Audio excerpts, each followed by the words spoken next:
तो करो तो बावड़ू, दूर दूर करो तो जाऊं, जो राखो त्यों ही रहूं, जो देवो सो खाऊं।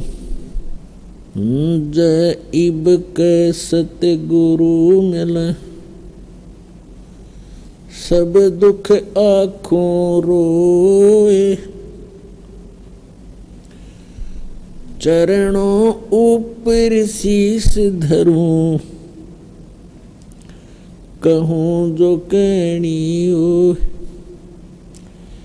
कबीर साईं मिलेंगे, पूछेंगे कुशलात, आदि अंत की सब कहूँ, अपने दिल की बात। गुरु जी तुम ना भूलियो, चाहे लाख लोग मिल जाहीं, हम जैसे तुमको बहुत हैं, तुमसे हमको नहीं। तुमरे विसारे क्या बने, मैं किसकी शरण में जाऊं। शिव विरंच मुनि नारदा, तिनके हृदय न समाऊं। गुरु बड़े गोविंद से, मन में देख विचार, हरि सुमरे सो वार हैं, गुरु सुमरे हो पार।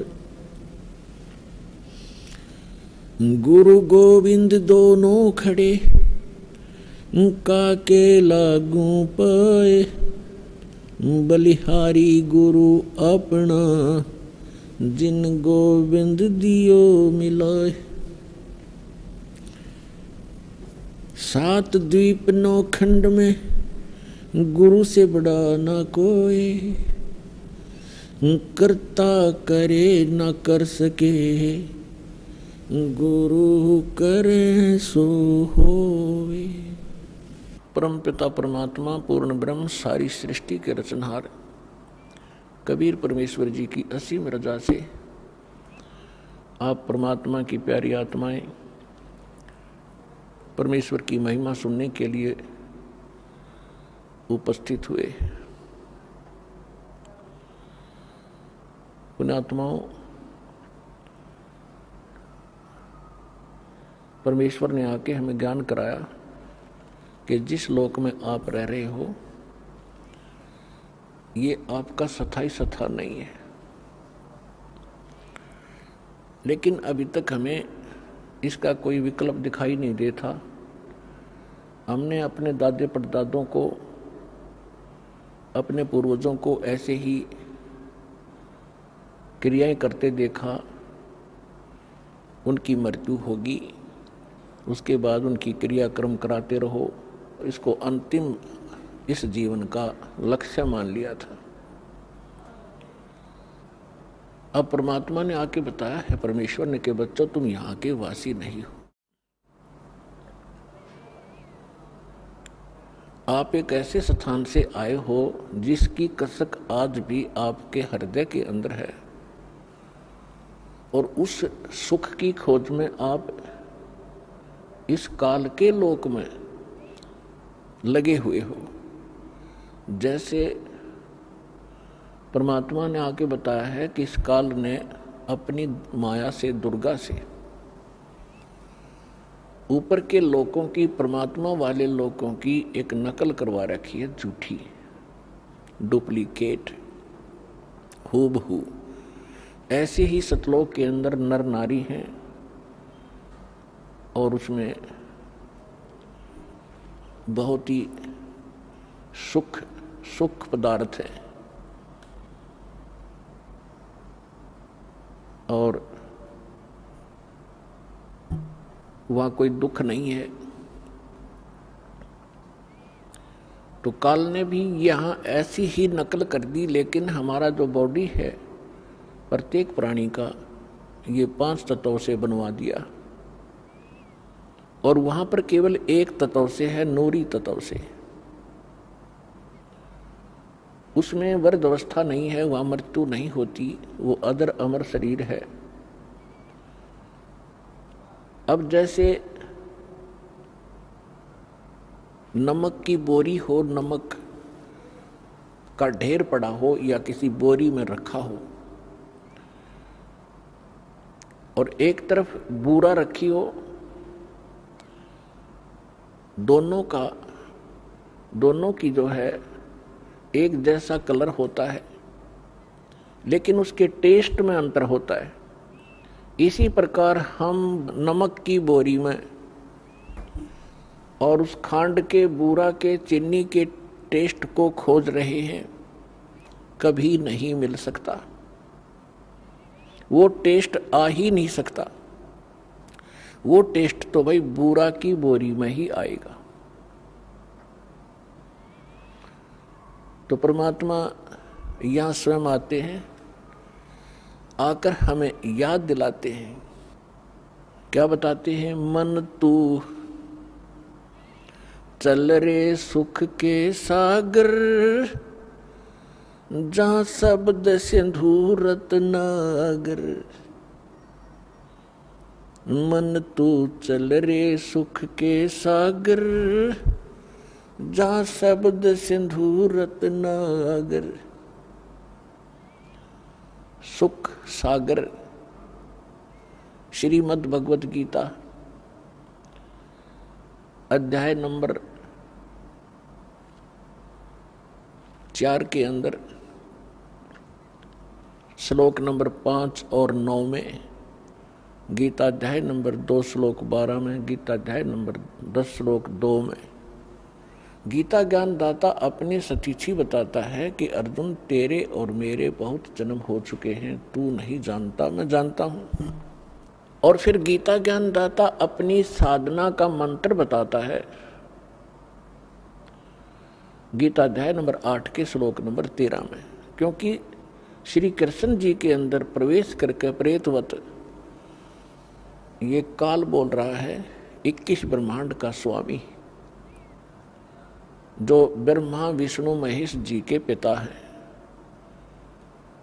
ये कह रहा है कि मुझ ब्रह्म का ओम इति एकाक्षरम ब्रह्म व्यवहारन माम अनुस्मरण, ये प्रयाति तजन देहम स याति परमाम गतिम। मुझ ब्रह्म का केवल एक ओम अक्षर है, और जो इसका अंतिम शरीर छोड़ने तक यानी अंतिम श्वास तक सिमरण करता हुआ जाता है, वो ओम से मिलने वाली परम गति को प्राप्त होता है। ओम किसका मंत्र है? ब्रह्म का। ब्रह्म की साधना से कौन सी गति होती है? ब्रह्म लोक प्राप्ति होती है। गीता अध्याय नंबर 8 के श्लोक नंबर 16 में स्पष्ट किया है कि ब्रह्म लोक में गए हुए प्राणी भी फिर जन्म और मृत्यु में आते हैं। तो इसे सिद्ध हुआ कि गीता ज्ञान दाता, अब जैसे हिंदू समाज के भोले श्रद्धालु इन अज्ञानी ऋषि महर्षि आचार्यों शंकराचार्यों से भ्रमित होकर मानते रहे कि श्री कृष्ण सुप्रीम पावर है और श्री कृष्ण जी गीता का ज्ञान बोल रहा है, और ये अजर अमर हैं, इनके कोई जनक नहीं, इनके कोई माता पिता नहीं। ये था लोकवेद। लोकवेद का अर्थ होता है दंत कथा, सुनी सुनाई बातें जो सत्य ना हो, ये लोकवेद था। अब इनकी जीवनी से पता चला कि ब्रह्मा विष्णु महेश नासवान है, इनकी जन्म मृत्यु होती है। श्री कृष्ण जी को तो गीता के ज्ञान का कुछ भी पता नहीं था, उसने क्या बोला था। इनकी बात को यदि बड़ा करके चले कि श्री कृष्ण जी ने गीता का ज्ञान दिया। श्री कृष्ण इज विष्णु, श्री कृष्ण जी विष्णु है, विष्णु के अवतार श्री कृष्ण जी हैं, और सतोगुण विष्णु। तो यहां ये खुद कहता है मेरे और तेरे बहुत जन्म हो चुके।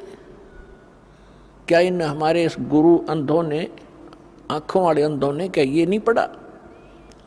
तो इसके विषय में परमेश्वर ने सुख संवेद में कहा है, मोती मुक्ता दर्शत नाही, ये जग है सब अंदरे, दिखत के तनैण तिसम इनका फेरा मोतिया बिंदरे। ये दिखते मैं ऋषि मंडलेश्वर संस्कृत भाषा धारावाहिक सुना के बड़ी जनता में प्रभु पाक रहे थे, स्वामी पाक रहे थे। तो परमात्मा ने आके उसी समय कहा था कि ये संत नहीं है, ये विद्वान नहीं है, इनको अपने सिलेबस का ज्ञान नहीं है, टीचर काहे के हैं। और इसी बात का विरोध भगवान का घृणा करा दिया था। और झूठ बोली निरी इन हमारे मंडलेश्वरों ने, ब्राह्मणों ने, गुरुओं ने, काजी और मुल्लाओं ने कि ये अशिक्षित है, दुल्हा क्या जाने सदग्रंथों के गूढ़ रहस्यों को, ये पढ़ा नहीं है। आज परमात्मा ने दया बख्शी, पहले अपने बच्चों को शिक्षित किया, सदग्रंथ सिंपल भाषा में उन्हीं से अनुवाद करवा दिया। यदि ये दास अनुवाद करता, वो तो करना ही ऐसे था, लेकिन ये फिर भी टांग अड़ा देते कि रामपाल ने संस्कृत ना आती, जैसे भगवान के बारे में कहा करते ये क्या जाने वेदों और गीता के गूढ़ रहस्यों का। तो परमात्मा का काम कच्चा नहीं होता।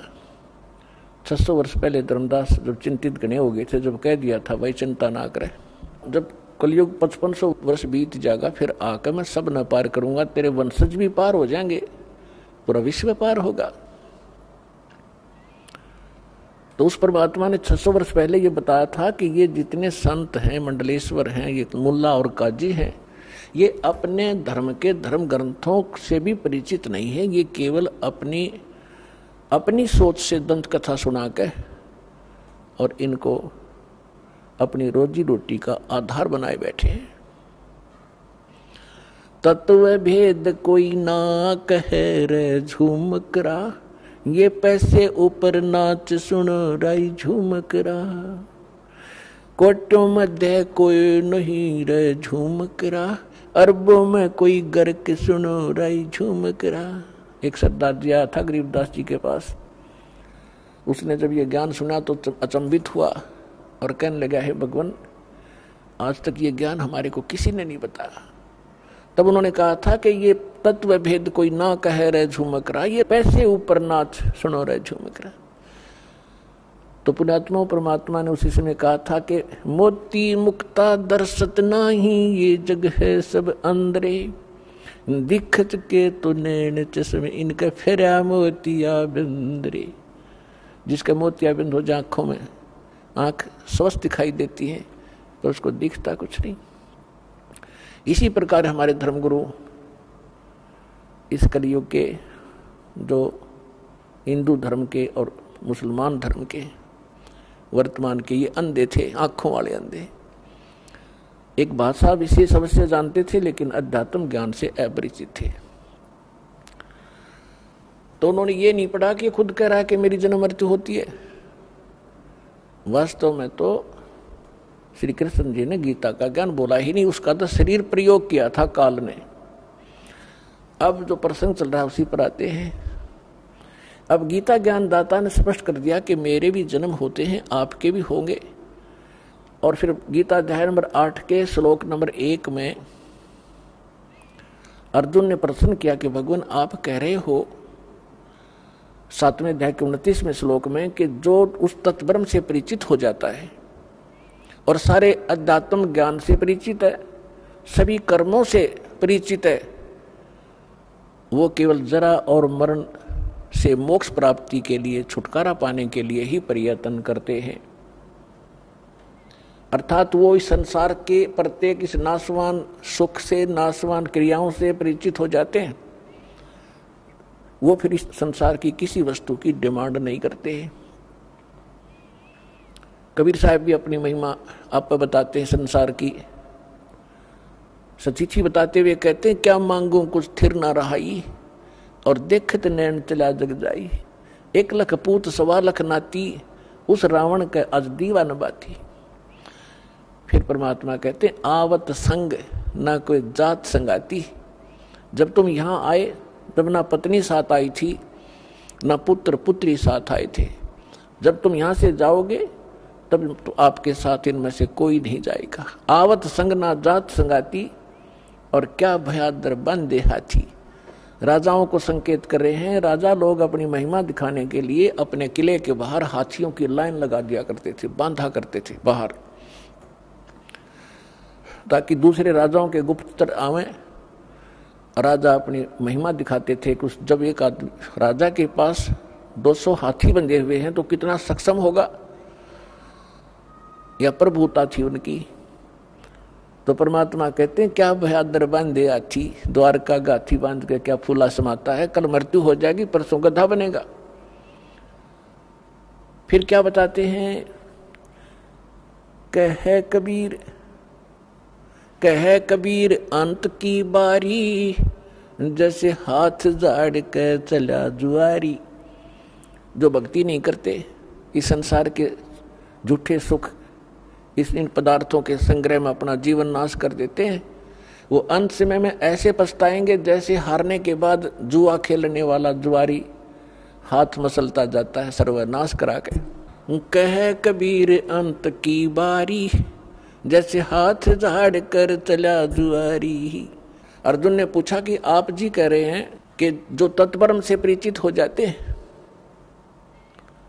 और सारे दातम ज्ञान से परिचित है और सब कर्मों से परिचित, वो केवल यहाँ जरा और मरण से छूटने का ही प्रयत्न करते हैं, इस संसार की किसी वस्तु की इच्छा नहीं रखते। तो तत्परम क्या है, कौन है? 8वें अध्याय के प्रथम श्लोक में अर्जुन ने प्रश्न किया। गीता अध्याय नंबर 8 के श्लोक 3 में उत्तर दिया कि वो परम अक्षर ब्रह्म है, अर्थात तो गीता ज्ञान दाता से अन्य है। अब गीता ज्ञान दाता ने 8वें अध्याय के 5 और 7 मंत्र में श्लोक में अपनी भक्ति के लिए कहा कि अर्जुन तू मेरी भक्ति कर। अपना मंत्र उसने बताई दिया 8वें अध्याय के 13वें श्लोक में, मेरा केवल एक ओम ब्रह्म है। और ये नाड़ी, ये हमारे धर्मगुरु कौन से मंत्र देते थे? ओम नमः शिवाय, ओम भगवते वासुदेव नमः, हरे राम हरे कृष्ण कृष्ण कृष्ण हरे हरे, राधे श्याम राधे राधे श्याम मिला दे। इन मूर्खा ने पूछा तुम लाए कहां से ये मंत्र? जब गीता जी को सर्वधार्य मानते हो और गीता जी में जो वर्णन किया है हमें वही करना चाहिए था, इसके अलग करते हैं तो मनमाना आचरण कर रहे हैं, मनमुखी साधनाएं कर रहे हैं। तो गीता अध्याय नंबर 16 के श्लोक नंबर 23 और 24 में ये कंसेप्ट क्लियर किया हुआ है कि शास्त्र विधि को त्याग कर जो मनमाना आचरण करते हैं उनको न तो सुख होता है और न ही उनको कोई सिद्धि प्राप्त होती है और न ही उनकी गति होती है, यूजलेस। इससे तेरे लिए अर्जुन कर्तव्य और अकर्तव्य की व्यवस्था में जो साधना करनी चाहिए, जो नहीं करनी चाहिए, सदग्रंथ ही प्रमाण है, उन्हीं को आधार मानना, किसी की दंत कथा पर विश्वास मत करना। 8वें अध्याय के 13वें श्लोक में उसने बताई दिया कि मेरा तो केवल ओम मंत्र है। पूरी गीता जी में इस ओम के अतिरिक्त कोई मंत्र नहीं है ब्रह्म साधना का। फिर गीता अध्याय नंबर 17 के श्लोक नंबर 23 में 3 मंत्र के जाप का निर्देश है और उसमें सांकेतिक है। वो ओम तो स्पष्ट है, उसमें लिखा है ओम तत्सत इति निर्देश है ब्रह्मण त्रिविध समर्थ है, ब्राह्मणा तेन वेदा च यज्ञा विहिता पुरा। इसका अर्थ है कि उस सच्चिदानंद घन ब्रह्म परम अक्षर ब्रह्म की साधना का केवल ये ओम तत्सत 3 मंत्र के जाप का निर्देश है। इसकी 3 विधि से ही जाप है, त्रिविध है, समर्थ है। ओम तत्सत इति निर्देश है। निर्देश का मतलब है फाइनल फैसला, डायरेक्शन, उसमें कोई अग्रम अग्रम नहीं रहती। जैसे कोई अधिकारी निर्देश दे दिया तो उसके अनुयायियों को, उसके फॉलोअर्स को, यानी उनके नौकरों को फिर उसमें ऑब्जेक्शन नहीं होता कि डायरेक्शन है साहब की, तो अटेंशन हो जाते हैं, फाइनल होता है। तो ये लिखा है कि ओम तत्सत इति निर्देश है ब्रह्मण त्रिवेद समर्थ है। ब्रह्मण माने उस परम अक्षर ब्रह्म का, उसको पाने का, उसकी प्राप्ति का। प्राप्ति मीन उस लोक में जाने का जहां वो सुख सागर है, जहां कोई दुख नहीं है, जहां जाने के बाद प्राणी फिर लौटकर कभी संसार में नहीं आते, वहां जाने का ये मंत्र है, उस सच्चिदानंद घन ब्रह्म के लोक में जाने का। तो गीता अध्याय नंबर 8 के श्लोक नंबर 5 और 7 में गीता ज्ञानदाता बताता है कि अर्जुन यदि मेरी शरण में रहना है तो मेरी भक्ति कर, मेरा भक्त बन, और युद्ध भी कर और मेरा सिमरन भी कर। अपने आत्माओं इसे 2 कंसेप्ट क्लियर हो गए कि एक तो जैसे ये हठ योग बताता है कोई साधक, कोई संत, 2.5 घंटे सुबह 2.5 घंटे शाम, ये दंत कथा है, लोक वेद है, ये मनमाना आचरण है। किसी भी सदग्रंथ में इस हठ योग का प्रावधान नहीं है। इसमें स्पष्ट कर दिया है कि अर्जुन तो युद्ध भी कर और सिमरण भी कर। तो इसी प्रकार सूक्ष्म वेद में कहा है, नाम उठत ना हम बैठत, नाम सोवत जागवे, नाम खाते नाम पीते, नाम सेती लागवे। यही वेद बताते हैं। यजुर्वेद अध्याय नंबर 40 के मंत्र 15 में कहा कि ओम कर्तुम समर, किलबे समर और कर्तु समर। ओम नाम का जाप काम करते करते सेवन कर, विशेष कसक के साथ सेवन कर, मनुष्य जीवन का प्रथम कर्तव्य जानकर या भक्ति कर। ये तो ब्रह्म सत्र का ज्ञान उसने दिया है कि ओम का जाप करना, मेरी शरण में रहना। वो भी गीता ज्ञान दाता भी ब्रह्म है, वेद ज्ञान दाता भी ब्रह्म ही है। फिर वो वेद ज्ञान दाता ऑप्शन छोड़ देता है कि यजुर्वेद के 40वें अध्याय के 17वें श्लोक में कि वो परमात्मा तो प्रोक्ष है, गुप्त है, वो पूर्ण परमात्मा, और मैं ब्रह्म हूं, मैं ब्रह्म लोक में रहता हूं, मेरा ओम नाम है, मेरा सिमरण करेगा तो मुझे ही प्राप्त होगा। तो यहां हम फिर आते उसी प्रसंग पे कि वेद ज्ञान दाता भी ब्रह्म है, और यहां ये कह रहा है कि युद्ध भी कर, गीता ज्ञान दाता भी वही है, कहता युद्ध भी कर, मेरा सिमरण भी कर। अंत में मैं जब सिमरण करता हुआ तू छोड़कर जाएगा शरीर तो मुझे ही प्राप्त होगा, मेरे में भावित रहेगा। इसने अपनी स्थिति बताई दी है कि तेरे और मेरे बहुत जन्म हो लिए, आगे भी होंगे, जन्म मृत्यु ना तेरी मिटे ना मेरी मिटे। तो गीता अध्याय नंबर 15 के श्लोक नंबर 4 के अंदर कहा है कि तत्वदर्शी संत और तत्व ज्ञान की प्राप्ति के उपरांत परमेश्वर के उस परम पद की खोज करनी चाहिए जहां जाने के बाद साधक फिर लौटकर कभी संसार में नहीं आते। और जिस परमेश्वर ने ब्रह्मांडों की रचना की है, तो इससे स्पष्ट है कि गीता ज्ञानदाता से कोई अन्य है वो समर्थ शक्ति, वो सुप्रीम पावर, कंप्लीट गॉड, पूर्ण ब्रह्म, पूर्ण परमात्मा, और केवल उसी की भक्ति करो। तो इन हमारे धर्म गुरुओं की अकल मारी जा रही थी और रोज पढ़ा करते, पढ़ने की सलाह देते थे, गीता को स्वयं भी घोट रखा था, अनुयायियों को भी कहा करते डेली एक अध्याय पढ़ो। तो क्या फायदा हुआ उस पढ़ने का जिसका ज्ञान कति नहीं। गीता जी बता क्या रही है, उसके विपरीत क्रियाएं कर रहे हैं। तो गीता अध्याय नंबर 18 के श्लोक नंबर 62 में कहा कि अर्जुन तू सर्वभाव से उस परमेश्वर की शरण में जा, उस परमेश्वर की कृपा से तू परम शांति को और सनातन परम धाम को, सनातन शाश्वतम स्थानम, शाश्वत सदा रहने वाला जिसका नाश कभी ना हो, और जहां गए प्राणी फिर लौटकर संसार में जन्म मृत्यु में नहीं आते, उसको प्राप्त होगा। वो परमात्मा अन्य है। तो गीता अध्याय नंबर 8 के श्लोक नंबर 5 और 7 में गीता ज्ञानदाता अपनी स्थिति बता रहा है कि मेरी भक्ति कर, मेरे में समर्पित हो और युद्ध भी कर, निसंदेह तो मुझे ही प्राप्त होगा।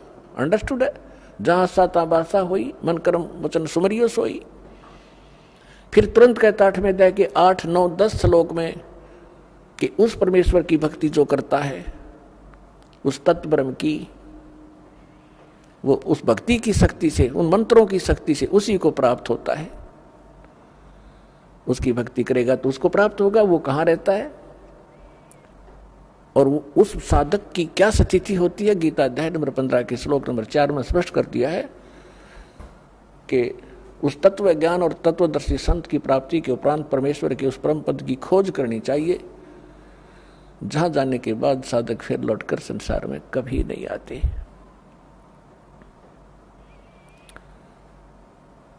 तो पुण्यात्माओं,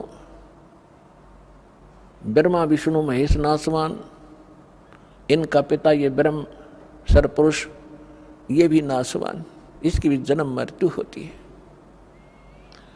आज तक हम ब्रह्मा विष्णु महेश जी को अविनाशी कहा कर सुना करते थे इन अज्ञानी धर्मगुरुओं से, जबकि इनकी हिस्ट्री में, इनकी जीवनी में लिखा है, श्री देवी भागवत पुराण 3रा स्कंद, गीता प्रेस गोरखपुर से प्रकाशित सचित्र मोटा टाइप के पृष्ठ 123 पर विष्णु जी स्वयं अपनी माता की स्तुति करते हुए कहते हैं, तुम शुद्ध स्वरूपा हो, ये सारा संसार आप ही से उद्भासित हो रहा है, मैं और ब्रह्मा और शंकर आप ही की कृपा से विद्यमान हैं, हमारा तो आविर्भाव माने जन्म तिरोभाव माने मृत्यु हुआ करता है।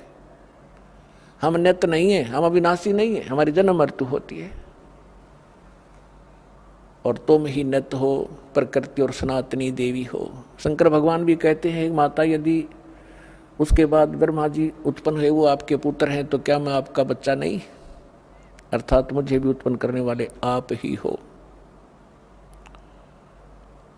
तो पुण्यात्माओं, इससे सिद्ध होगा कि ब्रह्मा जी नासवान, विष्णु जी नासवान, शिव जी नासवान, शंकर भगवान नासवान, इनके पिता नासवान, जिसको गीता अध्याय नंबर 15 के श्लोक नंबर 16 और 17 में 3 पुरुष बताए। पुरुष माने प्रभु, स्वामी, एक सरपुरुष, एक अक्षर पुरुष। इनके विषय में बताया है 16वें श्लोक में 15वें अध्याय कि ये दोनों नासवान हैं और इनके अंतर्गत जितने भी प्राणी हैं इनके ब्रह्मांडों में वो भी नासवान है, ये भी नासवान है। लेकिन जीवात्मा तो किसी की भी नहीं मरती, वो तो विषय ही अलग है। अब सरपुरुष ये काल है, ब्रह्म है, इसका कितना क्षेत्र है, ये कितना स्वामी है, कितना भगवान है, कितना राम है, ये कितना व्यापक है। 21 ब्रह्मांड है इसके। ये केवल 21 ब्रह्मांड का प्रभु है, स्वामी है, मालिक है, राम है। इसको सरपुरुष कहा है। सर माने नासवान। और दूसरा जो प्रभु गीता अध्याय नंबर 15 के श्लोक नंबर 16 में बताया वो अक्षर पुरुष है। अक्षर का अर्थ होता है जो सर ना हो, अविनाशी, जिसका नाश ना हो। लेकिन ये कितना अविनाशी है, ये इसकी आयु बहुत लंबी है, इसलिए इसको भी अक्षर पुरुष कहा है। लेकिन वास्तव में ये अक्षर पुरुष नहीं है, अविनाशी नहीं है। इसका आगे निर्णय दे दिया है गीता अध्याय नंबर 15 के श्लोक नंबर 17 में कि उत्तम पुरुष है तू अन्य परमात्मा इति उदाहरत है। यह लोक त्रयम अविश्य विवर्ती अवैश्वर है कि उत्तम पुरुष, श्रेष्ठ भगवान, पुरुषोत्तम, वास्तव में सही और श्रेष्ठ परमात्मा तो इन दोनों से, सरपुरुष और अक्षर पुरुष से कोई अन्य है और वो परमात्मा कहलाता है। वही तीनों लोकों में प्रवेश करके सबका धारण पोषण करता, वो है अविनाशी परमात्मा। अब यहां थोड़ी सी इनकी आयु की गणित की रीति से आपको सुनाते हैं, समझाते हैं। पुण्यात्माओं, आप एक पेट के लिए, रोजगार के लिए, निर्वाह के लिए अपने बेटा और बेटियों को 15-20 वर्ष तक फ्री छोड़ देते हो और कहते हो कि बेटा खूब अपना शिक्षा ग्रहण करो, ट्यूशन भी लगवा लो, सारा कुछ करते हो, पैसा भी लगाते हो, समय भी उनको पूरा देते हो, और फिर बाद में क्या मिलता है? 10% स्टूडेंट्स को 20% मुश्किल से कोई नौकरी रोजगार प्राप्त होता है ना, बाकी वही काम करते हैं जो हम डेली कर रहे होते हैं, पहले कर रहे होते थे।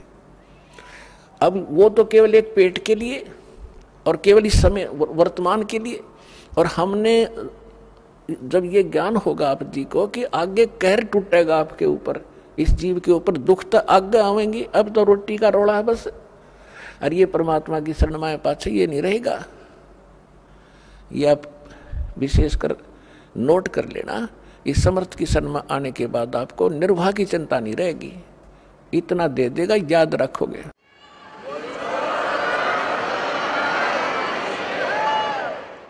इसके विषय में बताते हैं परमात्मा के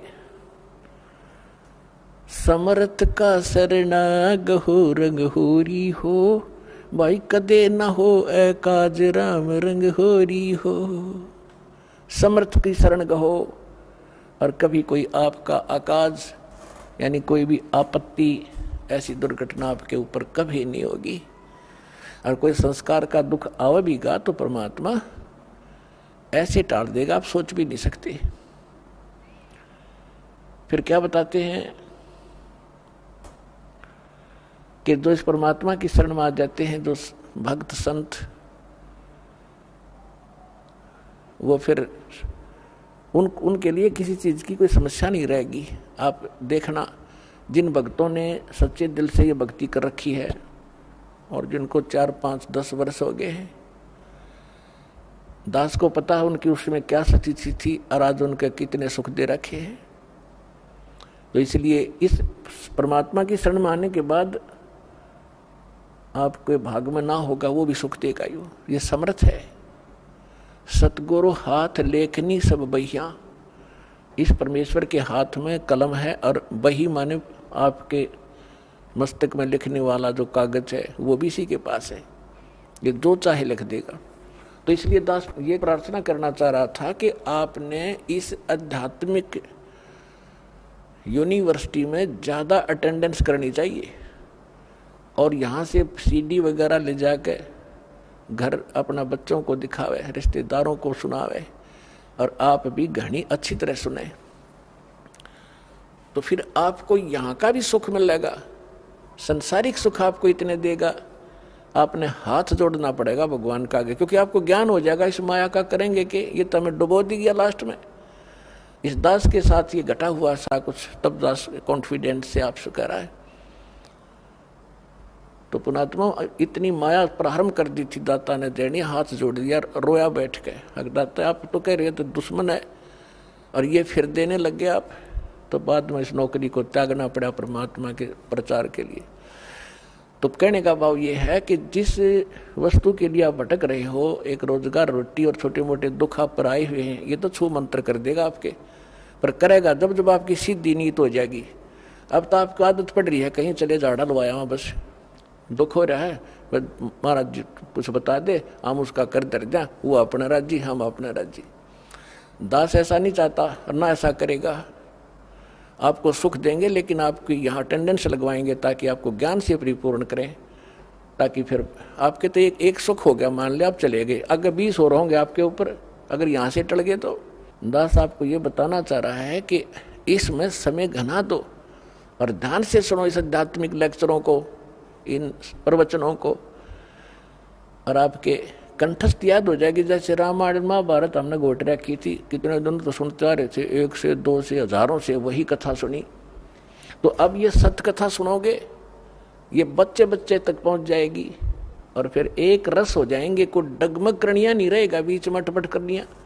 तो आपको जितने यहाँ आते हैं, दास ये चाहता है कि आपको इतना परिपक्व कर दूं इस ज्ञान से कि काल ने जो अज्ञान भर रखा है अन्य समाज में, उसके साथ संघर्ष करो और उनको अपने पक्ष में कर लो। लास्ट में होना पड़ेगा उनको, क्योंकि वह अज्ञान है। हम भी ऐसे डटे खड़े थे उस अज्ञान के साथ में, आज हम रो रहे हैं कि भगवान वो समय खो दिया, बेमतलब है। तो इसलिए थोड़ा सा ध्यान से सुनना। तो अब इन भगवानों की थोड़ी सी आयु बताते हैं आपको, जो God Kabir given spiritual knowledge सूक्ष्म वेद है उसके आधार से। ब्रह्मा जी की आयु तो हमारे ये धर्म गुरु भी बताया करते थे कि ब्रह्मा जी की 100 वर्ष की आयु है। ब्रह्मा जी का एक दिन 1000 चतुर्युग का बताते थे। एक चतुर्युग में कितना समय होता है, जैसे सतयुग, त्रेता, द्वापर और कलयुग, चारों युगों को मिलाकर के 43,20,000 वर्ष होते हैं हमारे ये एक चतुर्युग में। और ऐसे ऐसे 1000 चतुर्युग का ब्रह्मा जी का दिन, इतनी ही रात्रि, और 30 दिन रात का 1 महीना, और 12 महीने का इन देवताओं का 1 वर्ष, ऐसे बने हुए महीनों का। और ऐसे 1 वर्ष बना 12 महीने का, तो ऐसे ऐसे बने हुए 100 वर्ष की आयु है ब्रह्मा जी की। अपने आत्मा देखो, अब हम अपने से तुलना करें, 60, 65, 70, 80 साल की उम्र है मनुष्य की आज, और इनकी कितनी होगी, गिनती ना हो बे। तो इसलिए इस प्रकार 100 वर्ष की आयु श्री ब्रह्मा जी की है। और ब्रह्मा जी से 7 गुनी ज्यादा विष्णु जी की, और विष्णु जी से 7 गुना शंकर जी की। इनकी ये स्थिति है, ब्रह्मा जी की 100 वर्ष, विष्णु जी की 700 वर्ष, और शंकर जी की 4900 वर्ष, 4900 वर्ष। और ऐसी आयु वाले शंकर भगवान 70,000 मर लेंगे। जब 70,000 शंकर जी की मृत्यु हो जाएगी, 70,000 शंकर मर जाएंगे शिव, उसके बाद एक ब्रह्म मरेगा सरपुरुष, और एक ब्रह्मांड का विनाश होगा। फिर ये सारे जीव इंक्लूडिंग दुर्गा और ये सरपुरुष ज्योति निरंजन और ये सब ब्रह्मा विष्णु महेश वाली सब आत्माएं नष्ट हो जाएंगी, शरीर नष्ट हो जाएंगे। ये आत्माएं ऑटोमेटिकली दूसरे ब्रह्मांड में चली जाएंगी। और वहां फिर क्या है, ज्योति निरंजन का शरीर और दुर्गा का एकदम युवा बन जाते, वहां जाती है। केवल इन दोनों की उत्पत्ति प्रथम होती है वहां ऑटोमेटिकली। जैसे आप देखते हो गेहूं के अंदर गेहूं कणक डाल रखी है, उसमें अपने आप सुरसी डोरे बन जाते हैं। तो उस जिस लोक में ये जाएंगे, जाते ही इनके ऐसे दोनों के युवा शरीर बन जाते। फिर इनसे सभी आत्माएं जो दुर्गा के शरीर में प्रवेश कर जाती हैं, वो दोबारा फिर इसी तरह वहाँ इनका जन्म प्रारंभ होता है। फिर दूसरे ब्रह्मांड में सृष्टि शुरू होती है। तो जैसे 70,000 शंकर जी के मरने के उपरांत एक ब्रह्म की मृत्यु हुई, सरपुरुष की मृत्यु हुई, तो ये एक युग हो गया। एक युग किसका? अक्षर पुरुष का। गीता अध्याय नंबर 15 के श्लोक 16 में 2 पुरुष हैं, सरपुरुष और अक्षर पुरुष। अब अक्षर पुरुष की आयु बताते हैं आपको। ऐसा एक युग बना, ऐसे ऐसे 1000 युग का दिन है उस अक्षर पुरुष का, और इतनी ही रात्रि है। इसमें चतुर्युग नहीं है। गीता अध्याय नंबर 8 के श्लोक नंबर 17 में ये हमारे अज्ञानी धर्मगुरु अनुवाद करते समय गलती किए हुए हैं। उसमें ब्रह्मणे माने उस वहां पर चतुर्युग नहीं है, ओनली सेंसर युग लिखा है, 1000 युग लिखा है। इन्होंने ज्ञान तो था नहीं, ब्रह्मा जी का बता दिया कि ब्रह्मा जी के 1000 चतुर्युग का दिन, इतनी ही रात्रि। नहीं, वहां चतुर्युग नहीं है। ध्यान से पढ़ना उसको दोबारा, ओनली युग है। तो 1000 युग ऐसे बने हुए युग, 1000 युग का उस अक्षर पुरुष का दिन और इतनी ही रात्रि होती है। जब अक्षर पुरुष का दिन समाप्त होता है तो 21 ब्रह्मांड विनाश हो जाता, पूरे 21 ब्रह्मांड का। और ये सभी प्राणी उस अक्षर पुरुष के एक कोने में वहां रख दिए जाते हैं। उसके उपरांत फिर से ये 21 ब्रह्मांड का निर्माण होने लगता है। बहुत समय लगता है इसमें दोबारा। जैसे ये आजकल साइंटिस्टों की जहां पहुंची है, ये तो एक बहुत निम्न स्तर का ज्ञान है कि अपने आप ये इतने समय में पृथ्वी बन गई, इतने समय फलाना बन गया। ये तो बहुत बाद की बातें हैं। और वो 1 सेकंड में बना दे, 1 सेकंड में, एक वचन में फिर से असंख्य ब्रह्मांड रच दे उस समर्थ परमात्मा। लेकिन उसने विधान बना के छोड़ दिया। इस पे साइंटिस्ट अपना अनुसंधान करते रहेंगे, इसी में मर जाएंगे। ये भगवान का अध्यात्म के निकट भी नहीं पहुंच सकते, बल्कि दूर कर रहे हैं जनता को। अब क्या होगा कि ऐसे 1000 युग का दिन, ऐसे 1000 युग की रात, ऐसे बने हुए 30 दिन रात का महीना अक्षर पुरुष का, और ऐसे 12 महीने का एक वर्ष, ऐसे बने हुए महीने, और फिर ऐसे बने हुए वर्ष के 100 वर्ष की आयु है अक्षर पुरुष की। अब लगाओ हिसाब। अब परमात्मा क्या कहते हैं? एती उम्र बुलंद मरेगा अंतरे, जिसकी आयु है मृत्यु भी होगी। सतगुरु लगे न कान न भेंटे वो संतरे। एती उम्र बुलंद मरेगा अंतरे, क्योंकि वो सतगुरु लगे न कान न भेंटे वो संतरे। इतनी लंबी आयु भी हो जाएगी, अंत में फिर भी मृत्यु होगी तेरी। क्यों? क्योंकि आपके वो सतगुरु, वो संत नहीं मिले। कौन से संत? गीता अध्याय नंबर 4 के श्लोक नंबर 34 में कहा कि गीता ज्ञानदाता कहता कि अर्जुन, गीता अध्याय नंबर 4 के श्लोक नंबर 32 में स्पष्ट कर दिया है कि सच्चिदानंद घन ब्रह्म ने मुख्य यानी परम अक्षर ब्रह्म अपने मुख कमल से आकर जो ज्ञान देता है वो तत्व ज्ञान है। उसको सूक्ष्म वेद कहते हैं। चौथे अध्याय के 34वें श्लोक में कहा कि उस तत्व ज्ञान को तू तत्वदर्शी संतों के पास जाकर समझ। उनको दंडवत प्रणाम करने से, कपट छोड़कर उनकी सेवा करने से वो तत्वदर्शी संत तुझे तत्व ज्ञान का उपदेश करेंगे। और उसके पश्चात 15वें अध्याय के 4थे श्लोक में कहा कि उसके पश्चात परमेश्वर के उस परम पद की खोज करनी चाहिए जहां जाने के बाद कभी मृत्यु नहीं होती, लौटकर संसार में कभी नहीं आती। तो यहां क्या बताते हैं? जैसे कुरान शरीफ के अंदर भी यही प्रमाण है, सूरत फुरकानी पत्ती साहित्य 52 से 59 में कि जिस परमेश्वर ने 6 दिन में सृष्टि रची 7वें दिन तख्त पर जा बैठा है वो कबीर परमात्मा है। और उसकी खबर किसी बाखबर से पूछो, वो कुरान शरीफ का ज्ञानदाता भी उससे परिचित नहीं है। यजुर्वेद अध्याय नंबर 40 के श्लोक नंबर 10 में भी यही स्पष्ट किया है कि कोई तो परमात्मा को संभुवात कहता है, कोई असंभुवात कहता है। संभुवात माने जन्म लेने वाला, असंभुवात के वो कभी जन्म लेता ही नहीं, वो अजन्मा है, निराकार है।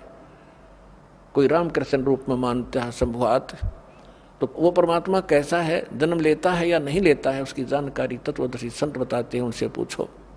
तो यहाँ सूक्ष्म वेद में कहा है एती उम्र बुलंद मरेगा अंतरे, क्योंकि वो सतगुरु लगे न कान न भेंटे वो संतरे। वो संत नहीं मिले तुझे जो तत्वदर्शी संत है। तो इस विश्व में पुण्यात्मा वर्तमान में ये दास है वो तत्वदर्शी संत। इसको तो अभिमान समझ लियो और ते सच्चा ज्ञान समझ लेना। ये आपकी बुद्धि के सत्र पर डिपेंड करता है। और फिर इससे पहले जो तत्वदर्शी संत थे उनका भी थोड़ा विवरण कराते हैं। जिनको परमात्मा मिले, तत्व ज्ञान से परिचित कराया और खुद गवाह बनाए सतलोक सचखंड ले जाकर, वो तत्वदर्शी संत थे। उनकी किसी ने सुनी नहीं और उनको आदेश भी दे दिया गया था कि अभी ये भोली आत्मा इस अनमोल ज्ञान को ठुकरा देंगे, ये छुपा के रखना। तो कौन कौन थे वो तत्वदर्शी संत? आदरणीय धर्मदास साहिब जी, आदरणीय मलकदास साहिब जी, आदरणीय नानक साहिब जी, आदरणीय दादू साहिब जी, आदरणीय गरीबदास साहिब जी, गांव छुड़ानी जिला दज्जर हरियाणा वाले, आदरणीय गीसा दास साहिब जी, गांव खेकड़ा, अब जिला बागपुर हो गया बताते हैं, पहले मेरठ था, उत्तर प्रदेश वाले। तो इन महापुरुषों को पूर्ण ज्ञान था, परमात्मा से परिचित हुए थे, लेकिन इनको मालिक ने आदेश दिया था, धर्मदास मेरी लाख दुआई, ये मूल ज्ञान तत्व ज्ञान की तबार ना जाए। अभी सार्वजनिक ना करना। यदि ये सार्वजनिक तुमने अब कर दिया तो कहते हैं ये मूल ज्ञान बाहर जो पढ़ी तो बिचली पीढ़ी हंस नहीं तरही। ये बिचली पीढ़ी है 5500 वर्ष, जब कलयुग बीत जाएगा तब ये बिचली पीढ़ी प्रारंभ होगी। तो आपके लिए ये सब कुछ छुपा के रखा था दाता ना, यू खजाना, अरे इस दास को दे दी इस खजाने की चाबी और कह दिया बेटा खोल बखेर दे अपने भाई बहनों के लिए। तो ये आपके ऊपर ये बिचली पीढ़ी। तो ये तत्वदर्शी संत थे, इनकी जो अमर वाणी है परमात्मा के उस तत्व ज्ञान से मेल खाती है।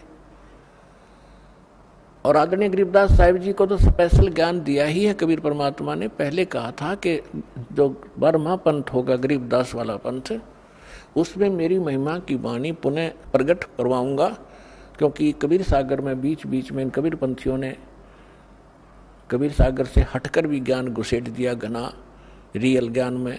तो इसलिए गरीबदास जी के द्वारा ये यथार्थ ज्ञान पुनः प्रकट करवाया और फिर उन कोड वर्डों से इस दास को परिचित करा के उन सब सदग्रंथों का निष्कर्ष निकाला। अब आपके सामने वो कैप्सूल बना के दे दिए, आप खाओ और 101 पीढ़ी आपकी पार होएगी जब लगे रहे तो 101 पीढ़ी।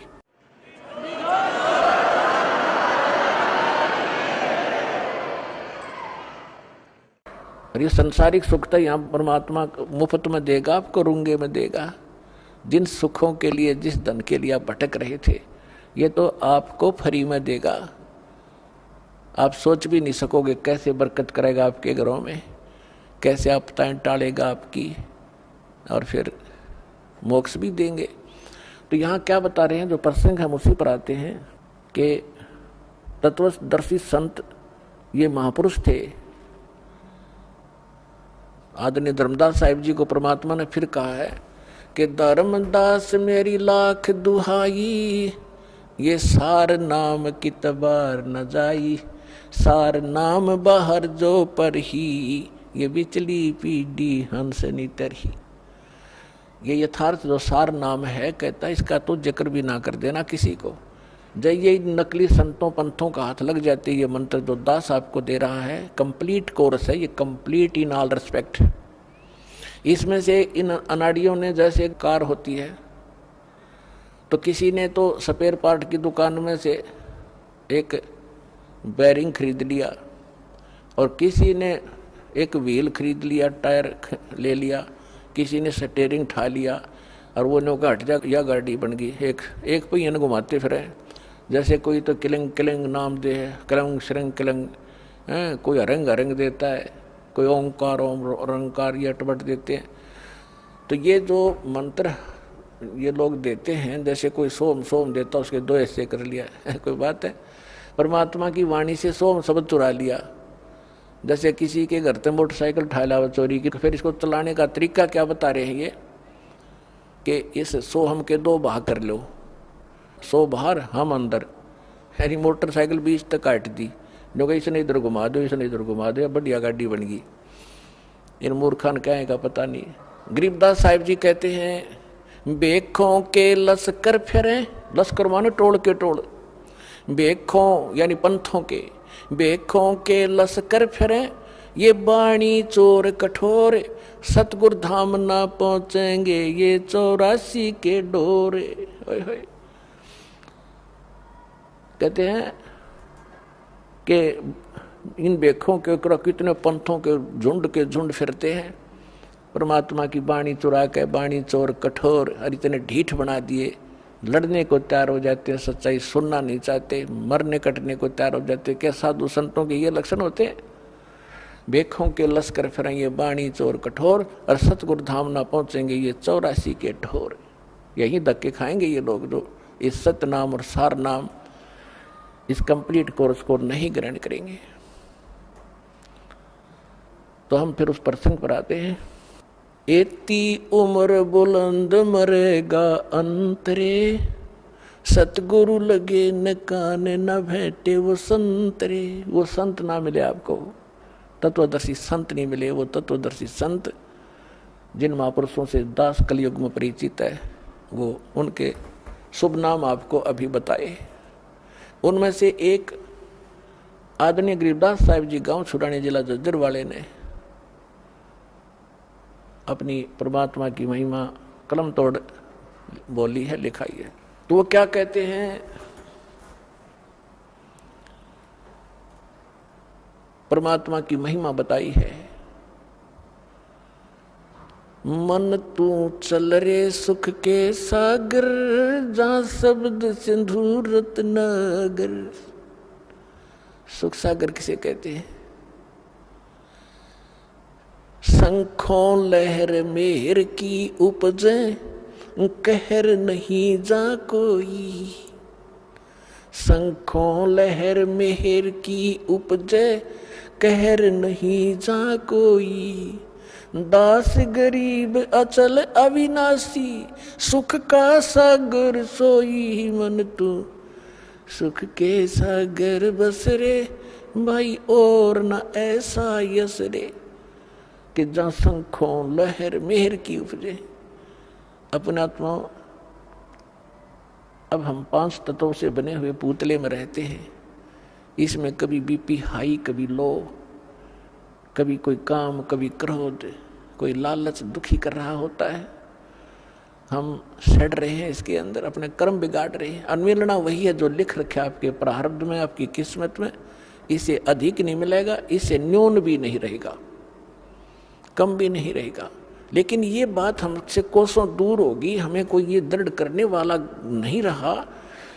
अब तो घर में भी ना रहे, सब ने माया जोड़न की ट्रेनिंग ले रखी है।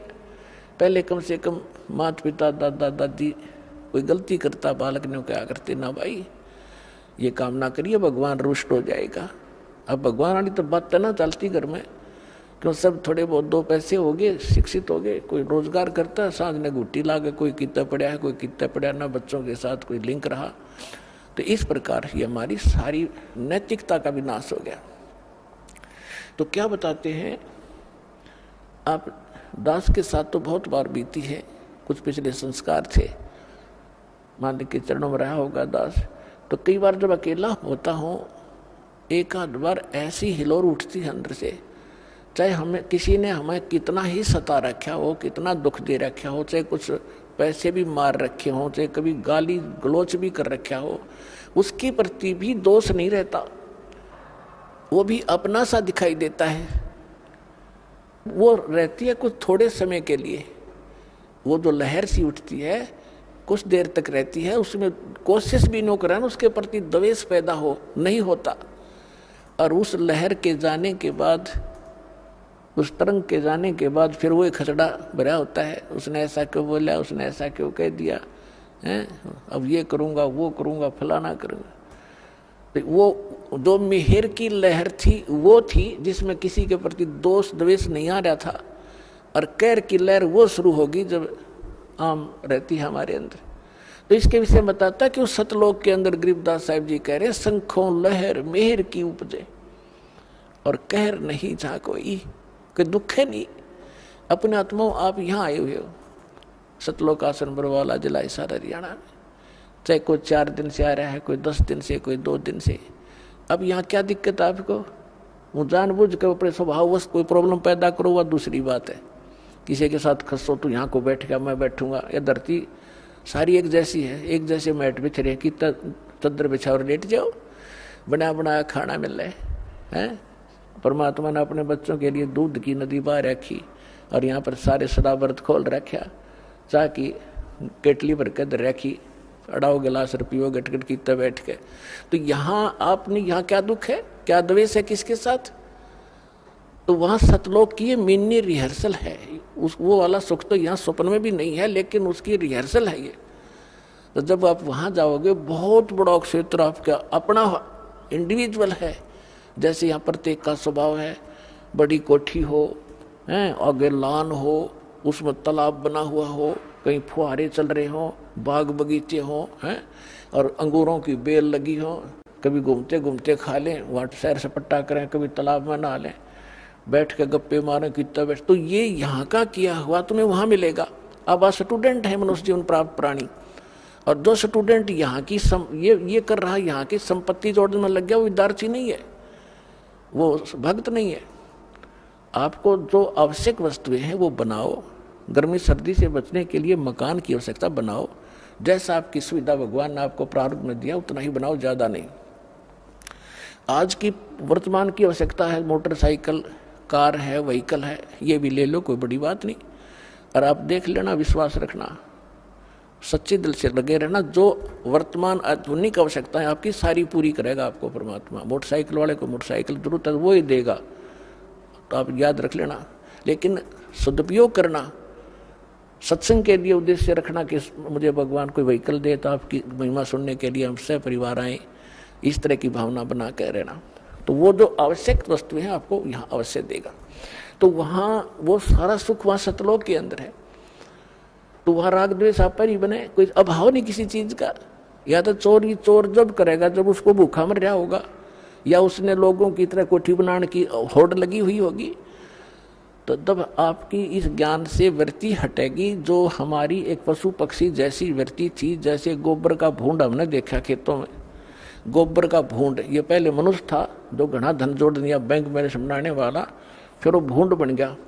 हमने देखा पशु गोबर कर देते खेतों में, और भूंड और भूंडनी वह दोनों पति पत्नी उस गोबर ने इकट्ठा करने में सारा दिन लगे रहे, और बना के उसके गोले और बिल में ठोक ले, और उन इकट्ठा करते करते को पशु के पैर का नीचा आकर दोनों मर जा, वो गोबर इकट्ठा करा करा रह गया। तो हम उसी व्यक्ति के जीव हैं जो भक्ति नहीं करते, इस ज्ञान से परिचित नहीं है। बैंक जोड़ लिया, कोठी बना ले हैं, और पता नहीं के बना कर प्लाट लेकर डाल दो, घोड़े पीछे के हो जाएंगे, कल मृत्यु हो जाए, परसों गधा बना कर वहीं घूम रहा होगा उस प्लाटों के अंदर से। तो ये इस ज्ञान से आपको, ये सत्य ज्ञान है, ये गॉड गिवन स्पिरिचुअल नॉलेज है, किसी डूम बाट के गीत नहीं है ये आपके घड़े काम आएंगे। तो इससे आपकी वो जो हवस थी बकवादों की वो खत्म हो जाएगी। तो वो खत्म होगी, घर में बरकत आप देगा। क्यों बीड़ी शराब मांस तम्बाकू हम छुटवाएंगे, वो तो हाथ लान नहीं दे, जो वाहियात का खर्चा था, और शरीर नाशक और भक्ति नाशक। और फिर ब्याह शादी में खर्च नहीं करने देंगे, फिर भक्त नहीं, जे बकवाद करेगा तो फिर पैसा चाहिएगा किस लिए तुमने, किस लिए माया के पीछे भागोगे। और जो आवश्यक वस्तु होगी भगवान आपके आगे रखेगा। जैसे माता पिता बालक के लिए सुबह दूध कटोरा भर के ले बेटा पी, जो अनजान है ले पी, तो ऐसे रखेगा आपके सामने। जब इसके हो जाओगे तुम, अभी तो आप काल की फर्द में बैठे हुए, उसकी रजिस्ट्री हो रही है आपकी काल के। ये परमात्मा उससे अपनी फर्द में लेगा, आपको अपने नाम करावेगा और फिर आपको पार करेगा, आपको भक्ति देगा, मोक्ष देगा, सुख देगा।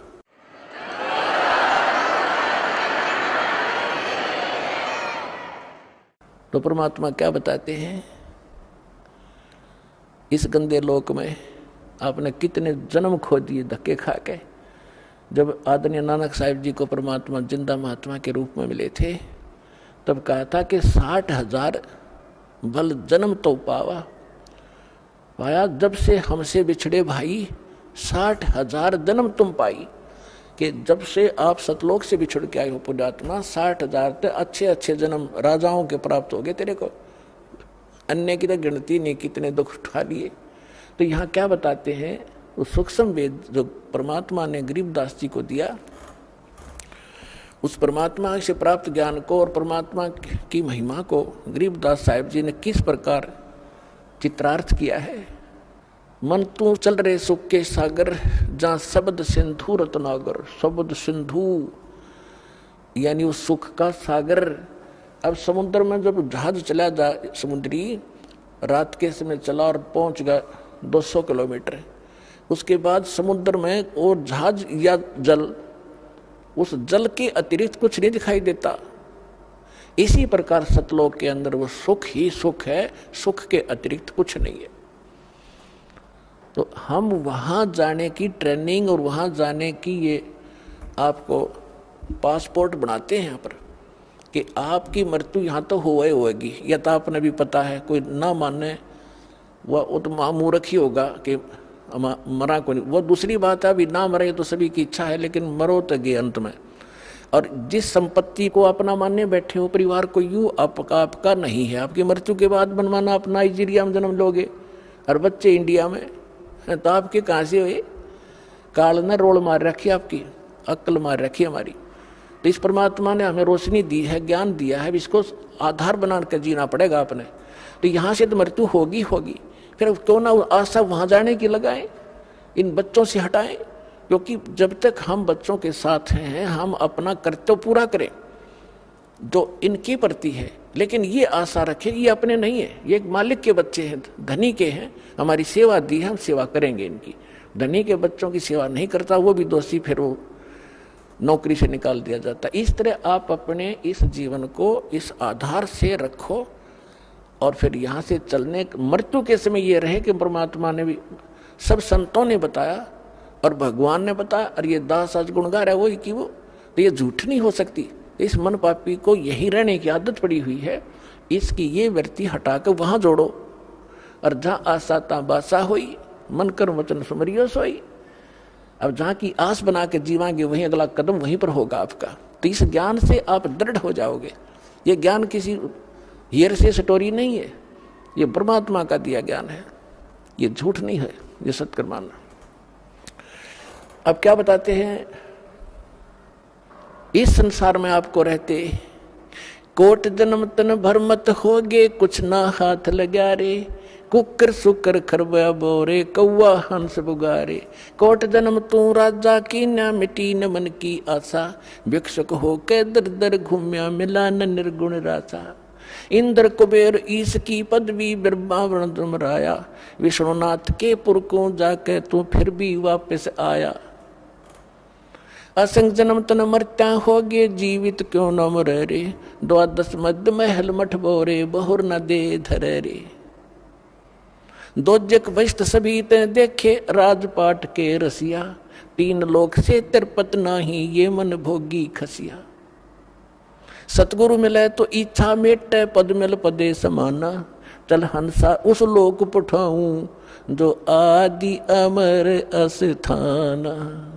चार मुक्ति जा चंपी करती, माया होरी दासी। दास गरीब अभय पद पर से, वो मिले राम अविनाशी। ओए होए, इन चंद पंक्तियों में परमेश्वर की महिमा को कलम तोड़ बता दिया आदरणीय गरीबदास साहिब जी ने। क्या बताया है कि कोटि जन्म तन भर मत होगे, कुछ ना हाथ लगा रे। कुकर कुत्ता, सुकर सुअर, खर गधा और कौआ हंस बुगारे बुगला। फिर बताते हैं कोट जन्म तू राजा की न्या, ओए है ये मिटी न मन की आशा और भिक्षुक होकर दर दर घूमया, ये मिला ना निर्गुण रासा। ये मार्ग नहीं मिला तुझे, आपने अच्छी साधनाएं की, जो यहाँ की दंत कथाएं हैं या वेद हैं, इनके आधार से साधनाएं की, आप राजा भी बन गए और इंद्र तक की पदवी आपको प्राप्त हुई, ब्रह्मा विष्णु महेश की पदवी भी प्राप्त कर ली, फिर भी जन्म मृत्यु आपकी समाप्त नहीं हुई। अब जैसे क्या बताना चाहते हैं कि आप जी जैसे अब वर्तमान में प्रत्येक भक्त जो भी नर या नारी परमात्मा की भक्ति के बिना टिक नहीं रहा, टिक ही नहीं सकती आत्मा, क्योंकि इसको भगवान की जरूरत है। और जब से ये उससे बिछड़ी है उसी समय इसको इसका एहसास हो गया था कोई बहुत बड़ी अनमोल वस्तु गुम होगी तेरी। उसकी खोज या काल के लोक में हम कर रहे हैं, वो यहाँ नहीं है, वो सतलोक में है और वहां जाकर मिलेगा। उसका साधन और तरीका ये है, जैसे परमात्मा ने बताया कि आप ऐसे भी साधक रहे हो, घर त्याग दिया मालिक पाने के लिए, जंगल में जाकर बैठ के एक वृक्ष के नीचे, और फिर नगरी में आए, कुछ भिक्षा जैसी भी आपको मिली, रोटी मिल गई 10-5, उनको ले गए, 2 रोटी सुबह खाई, 2 शाम न, 4 सुबह 4 शाम न खा के, और बाकी बची हुईयों को वृक्ष का टांग दिया करते, कपड़े में बांध के, बस सूख जाती थी। सूखने के बाद रोटियां खराब नहीं होती, उनको फिर 2-3 दिन तक बेकर खाया करते थे साधु संत, ताकि रोज अपना समय खराब ना हो, रोटी मांगने जाना पड़े। तो परमात्मा कहते ऐसी भी तूने साधना कर ली, लेकिन फिर भी काल के जाल में फंसा रहा।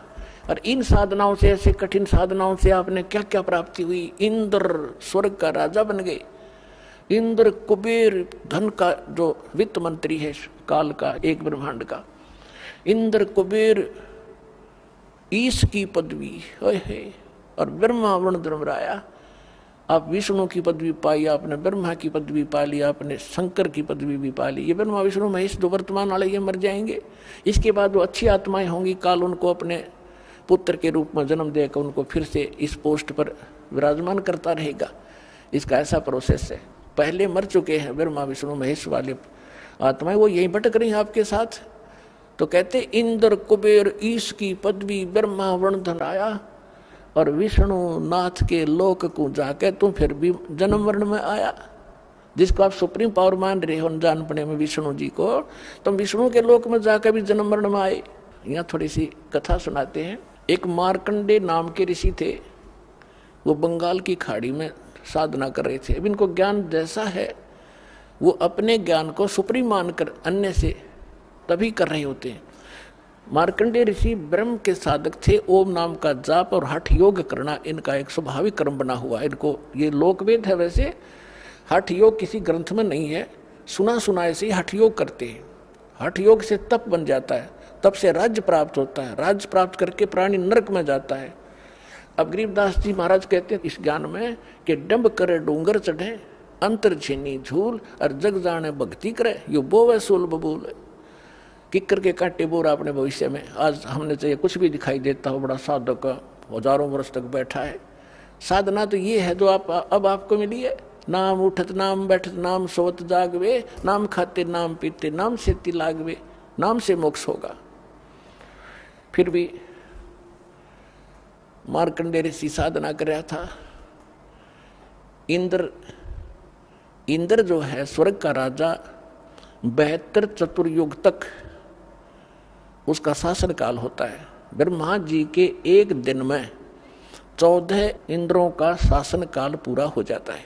14 इंद्र। तो इंद्र की जो पदवी प्राप्त होती है वो यज्ञ से, तप से प्राप्त होती है। तो इंद्र को एक और हिदायत दी जाती है स्वर्ग के राजा को, यदि तेरे शासन काल में 72 चतुर्युग में यदि किसी ने इंद्र की पदवी प्राप्त करने योग्य तप साधना यज्ञ धर्म कर लिया तो तुझे पद रहित करके उसको पोस्ट दे दी जाएगी। उसको ये साधना ना करने देना, उसको खंडित कराना, ये तेरी जिम्मेवारी है। तो उसको चिंता बनी रहती है कि तेरे शासन काल में इंद्र को कि कोई ऐसा तप ऐसा यज्ञ ना कर ले जिससे तेरी पदवी को खतरा हो। तुझे पद से हटाया जाए राज के लिए, तो ये लाखों सैनिक मरवा देते राजा लोग, और तो फिर राज कैसे छूटे इन पे। उसको चिंता बनी रहती है, वो अपने देवताओं की ड्यूटी लगाता है, तुम इधर भटकते रहो, तुम इधर जाओ, को तपस्या कर रहा हो तो मुझे बताओ। तो उसको पता चला कि बंगाल की खाड़ी में एक मार्कंडे नाम के ऋषि बहुत वर्षों से साधना कर रहे हैं। उसको चिंता हुई कि यदि मार्कंडे ऋषि ने तब पूरा कर लिया तो तेरी इंद्र की पदवी को खतरा होगा। तो उसने एक उर्वशी भेजी उसको, उसके खंडित कराने के लिए उसके तप को, और उर्वशी को ऐसी सिद्धियां दे दी कि उसने वहां जाकर के बसंत जैसा वातावरण बना दिया, और वहां अपने आप ऐसे सुरीले घंटियां बजने लगी जैसे साजबाज बजते हैं, जैसे गानों के अंदर वो बाजे बजते हैं, साजबाज बजता, ऐसे शुरू हो गए। और आसपास बहुत सुगंध आने लगी, हवा में शीतलता, सुंदर बहुत सुहावनी शीतलता भर गई। और वो लड़की जो उर्वशी गई थी, मार्कंडे ऋषि की आधी आंखें खुली थी, आधी बंद थी, वो सामने डांस करने लगी थोड़ी सी दूरी पे, अपनी चटक मटक कर रही थी, बकवास जो उसने करनी होती है। मार्कंडे ऋषि ने कोई गतिविधि नहीं की, लास्ट में वो बिल्कुल निवस्त्र होगी। तब मार्कंडे ऋषि ने कहा कि हे बेटी, हे बहन, हे माई, आप यहाँ किस उद्देश्य से आए हो, आप अपने वस्त्र पहनो। अब वस्त्र पहनकर वो कहने लगी कि हे मार्कंडे गोसाई, इस बनखंड के अंदर जितने अन्य तपस्वी थे वो तो मुझे देखकर ही डामाडोल हो गए, उनकी तो मन की दशा खराब होगी, लेकिन आपकी समाधि कौन से लोक में थी जो आप डगमग नहीं हुए। मार्कंडे ऋषि ने कहा कि जहां मेरी समाधि थी वहां पर तेरे जैसी सुंदर औरतें तो उन नाचने वालों की नौकरानी थी, मैं तुझे क्या देखूं। अब वो कहां समाधि लगाए बैठा था, ब्रह्मलोक में। पुणात्मा दास बहुत बार आपको बता चुका है, फिर भी बताते रहेंगे, क्योंकि प्रत्येक सत्संग में नए स्टूडेंट भी होते हैं। ये जितने भी लोक हैं, शिवलोक, विष्णुलोक, ब्रह्मा का लोक, ब्रह्मा जी का लोक, देवी का लोक, ब्रह्मलोक जो इसमें काल की अलग व्यवस्था है, ब्रह्मलोक, या गणेश जी का लोक, ये सब एक रेस्टोरेंट टाइप हैं। इन्होंने वहाँ अपने प्रत्येक लोक में रेस्टोरेंट बना रखे हैं। जैसे हिसार में रेस्टोरेंट है, तो रोहतक में है, चंडीगढ़ में है, दिल्ली में जो रेस्टोरेंट हैं वो इनसे बहुत सुपीरियर हैं, अच्छे हैं। बम्बई में रेस्टोरेंट है तो उनके चार्जेज भी ज़्यादा ही होते हैं और बकवाद भी ज़्यादा ही होती है। इस प्रकार स्वर्ग लोक भी एक रेस्टोरेंट है, विष्णु जी के लोक में भी एक स्वर्ग है, कॉमन स्वर्ग भी है। तो जो सुविधाएं इन अन्य लोकों में है उनसे कई गुना ब्रह्म लोक के अंदर सुंदर औरतें, ये और क्या देखें समाधि में। अपने आत्मा अभी बालक हो आप, इस सिद्धार्थ मार्ग में जैसे आप बस स्टैंड पर बैठे हो और आधा घंटा बस आने में हो, तो 3 बजे उठ कर देखोगे नो खड़ा होकर, कड़ही कहाँ से आ गई, यू मन टेकने ना दे। और आप फिल्म देखने जाते हो 3 घंटे तक, 3 घंटे इन्हों नहीं पता लगा गई कि कहाँ कितने समय में चला गया। तो इस मन को बकवाद चाहिए ना, तो टेकने ना दे जीव ने। ये समाधि लगा कर बैठे नजर आते थे साधु और तपस्वी हमारे शरीर में। ये हमारा एक शरीर है, ये एक टीवी समझ लो, टेलीविजन, और इस टेलीविजन के अंदर चैनल लगे हुए हैं। जैसे मूल कमल में गणेश जी वाला चैनल है, और फिर आगे से 2 उंगल ऊपर रीढ़ की हड्डी जो है बैकबोन, इसके अंदर की साइड में जहाँ ये नीचे गुदा के पास जाके अंड होता है, इसके अंदर की साइड में 2 उंगल ऊपर नीचे से गणेश जी का लोक चैनल है, कमल है। उससे ऊपर स्वाद चक्र है, सावित्री ब्रह्मा का के लोक का जो भी कार्यक्रम वहाँ हो रहा है इसमें देख सकते हैं हम। जैसे टीवी में आप जिस भी टीवी चैनल को ऑन करोगे और उसमें जहाँ का प्रोग्राम हो रहा होगा वो आप यहाँ बैठे देख सकते हैं।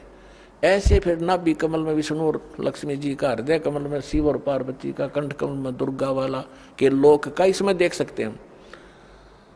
और सहस्रार कमल में फिर आप काल का देख सकते हैं, ब्रह्म का। तो ये क्या होता है कि ये जब समाधिस्थ होते हैं तो पूर्व संस्कारित होते हैं, जो डले ढो रहे हैं, साधना कर रहे हैं, भटक रहे हैं बेचारे, तो सतयुग त्रेता द्वापर में वो पुण्यात्माएं जन्म लेती हैं जिनकी स्वाभाविक समाधि लग जाती है। प्रत्येक आदमी की बहुत अच्छी साधना होती है, उनकी पिछले संस्कारवश उनके कमल भी थोड़े थोड़े खुले होते हैं। तो अभ्यास करने से कोई कमल खुल जाता है, जिस कमल में को वो देख रहा है और टेलीविजन की तरह काम कर रहा है, कहीं नाच हो रहे हैं, कहीं गाने हो रहे हैं, कहीं बाग बगीचे लहर फले फूले दिखाई देते हैं और फिर आगे घूमता रहता। तो ऐसे ये मन यहाँ तो बैठा दिखे, 10 वर्ष से बैठा है, इतने समय से बैठा है, और ऊपर वो देख रहा है सैर सपट्टे कर रहा है। तो यहाँ इससे क्या होता है कि बैठने से एक भगवान के लिए बैठा है तो तप बन जाता उतना उसका, और तप से राज राज मदमानम जन्म तीसरे शुक्र समानम, तपेश्वरी सो राजेश्वरी, राजेश्वरी सो नरकेश्वरी। तो ये मार्कंडे ऋषि उस ब्रह्मलोक में बड़े रेस्टोरेंट में बम्बई आड़े कौन सा सटार बोल रहे हैं उसमें जा रहा था, और वो क्या है कि वहां पर तेरे जैसी तो उन नाचने वालों की बंदी थी, नौकरानियां थी, तुझे क्या देखूं, तेरे से कोई और सुंदर है उसको भेज। तो उसने कहा उर्वशी ने कि मैं सबसे सुंदर मैं ही हूं और इंद्र की पटरानी हूं, सची मेरा नाम है, और आप मेरे साथ चलो, इंद्रलोक में मेरी इज्जत रह जाएगी, नहीं तो मुझे दुहागन करेंगे, मेरी हंसी करेंगे, मुझे सजा देंगे कि तू हार कर आगी। तो मार्कंडेय ऋषि जैसा जिसने जो ज्ञान है, जैसे गीता अध्याय नंबर 4 के श्लोक नंबर 25 से लेकर 30 तक यही ज्ञान दिया है गीता के अंदर, कि कोई तो योग साधना करता है, कोई स्वाध्याय करता है, कोई देवताओं की पूजा करता है, कोई श्वास उश्वास की प्रक्रिया ही करके उसी को सफल मान रहा है, और सब आप अपनी साधना को उत्तम मान रहे हैं, पापनाशक जानते हैं। वास्तविक चौथे अध्याय के 32वें श्लोक में कहा कि इन यज्ञों की धार्मिक अनुष्ठानों की विस्तार के साथ जानकारी सच्चिदानंद घन ब्रह्म की वाणी में है, परमात्मा स्वयं आकर बताता वही है वो तत्व ज्ञान, उसमें कंप्लीट है, संपूर्ण है विस्तार के साथ। तो वो ज्ञान ये दास आपको सुना रहा है। तो मार्कंडेय ऋषि ने यही सोच रखा था कि तय जो साधना करा सबसे उत्तम है ब्रह्मलोक की। तो मार्कंडेय ऋषि ने उस उर्वशी से कहा कि आप इंद्र की पटरानी है, 72 चतुर्युग तक इसका जीवन है, उसके बाद मरेगा, फिर तू क्या करेगी? उर्वशी ने कहा कि मैं 14 इंद्र वरूंगी, यानी ब्रह्मा जी के एक दिन में जितना पीरियड है तब तक मैं स्वर्ग की महारानी बनी रहूंगी। इंद्र मरता रहेगा, दूसरा आता रहेगा, वो मुझे पत्नी बनाता रहेगा, मेरा इतना समय है सुख का स्वर्ग का। अपना आत्मा देखो, उस प्यारी आत्मा ने कभी मनुष्य जीवन मिला होगा कोई, उसने कैसी कठिन साधनाएं कठिन तप किए होंगे जो स्वर्ग की महारानी बनी, और इतने लंबे समय तक, और अंत में क्या होगा इसका इनको भी ज्ञान होता वहां जाने के बाद, लेकिन विकल्प नहीं था, क्योंकि कोई सतगुरु लगे न कान न भेंटे वो संतरे। तो क्या कहती है मार्कंडेय ऋषि ने पूछा कि जब इंद्र मरेगा, मृत्यु होगी, तब तू क्या करेगी? कि 14 इंद्र वरूंगी मैं, यानी नेक्स्ट इंद्र जो इस पदवी पर आएगा वो मुझे पत्नी बनाएगा, उसके साथ भी मैं ऐसे मौज मस्ती मारूंगी, स्वर्ग में रहूंगी। यानी वो महानता बता रही थी अपनी, मैं इतनी सुखी हूं, इतने समय तक सुख स्वर्ग में रहूंगी। मार्कंडेय बोले कि वो 14 भी मरेंगे, फिर तू क्या करेगी? फिर भी तो मरेगी। तब वो खुद कहती है कि जितने इंद्र मैं भोगूंगी वह तो गधे बनेंगे मृतलोक में, और मैं गधी बनूंगी। फिर मार्कंडेय ऋषि बोला कि मुझे वहां क्यों ले जा रही थी तू, इसे गंदे लोक में जिसका राजा भी गधा बने मृत्यु के उपरांत, रानी गधी बने। तब उसने कहा मैं अपनी इज्जत रखने के लिए ले जा रही थी। बता, ये इज्जत की भी ठेकेदार तू 14 खत्म करेगी, हर मरने के बाद गधी बनेगी, अब भी इज्जत की ठेकेदार बनी बैठी है। तो हमारी अकल मार रखी है, काल ने बुद्धि नहीं छोड़ रखी। अब इंद्र आ गया, हार गए हुए, उनके सारे तगड़मबाजी जंतर मंत्र दाव पेच खत्म हुए। तो इंद्र ने आके स्वयं समर्पण कर दिया कि हे बंदनवाज, इंद्र की गद्दी प्राप्त करो, तुम जीते हम हारे। मार्कंडेय ऋषि ने, क्योंकि उसने ऊपरला होटल रेस्टोरेंट दिखा था, तो कह रहा क्या अरे इंद्र, तेरी इंद्र की गद्दी मेरे किस काम की, मुझे नहीं चाहिए तेरा, तू रख अपनी को। और इंद्र आजा तुझे भक्ति बता दूं, छोड़ दे इस गंदी, कल मरेगा गधा बनेगा, छोड़ इस राज को, आजा तुझे भक्ति बताता हूं ब्रह्मलोक की, ऐसे साधना कर ले। उसने ब्रह्मलोक तक का पता था। अब देखो सबके साथ अपने आत्माओं, इंद्र का राज्य की ये स्थिति है। क्या कहता है कि हे महाराज जी, अब तो मुझे राज करने दो, फिर कभी देखूंगा। फिर खाक देखा गधा बने पास, फिर तो कुमार देखेगा तने। यह अकल है हमारे अंदर ने, क्योंकि वो छूटती को नहीं, वह बकवाद।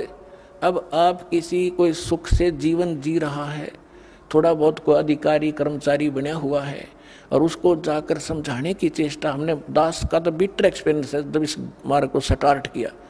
जो खास ऐसे लगते थे कि मेरी हर बात को मानते थे और अवश्य स्वीकार करेंगे, वह भी काल के प्रभाव से कति मरोड़ी खा गए। तब उनसे समझाता था कि कल ने आप इस जीवन को बर्बाद करके गधे बनोगे। तो पहले तो ये क्या कहते थे, किसने देखा गधे बनेंगे। फिर हम बताते थे जैसे अंधा गलत मार्ग जा रहा है, बाग की बजाय जंगल में जा रहा है, और उसको कोई आंखों वाला कहे कि भाई सूरदास आप गलत रास्ता आ रहे हो, कहाँ जा रहे हो, कहता हूँ बाग में जा रहा हूँ।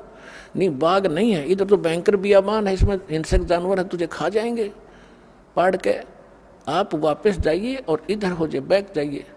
और वो अंधा नो का किसने देखा है, देखी जाएगी, है कोई बात है। अंधे न दिखता ना, आँखें लेके वो मानने ना, तो मर बाड़ में पड़ कुएं में जा, फिर उस बड़ में वो काम तो होगा ही होगा जो बता रहा आंखों वाला।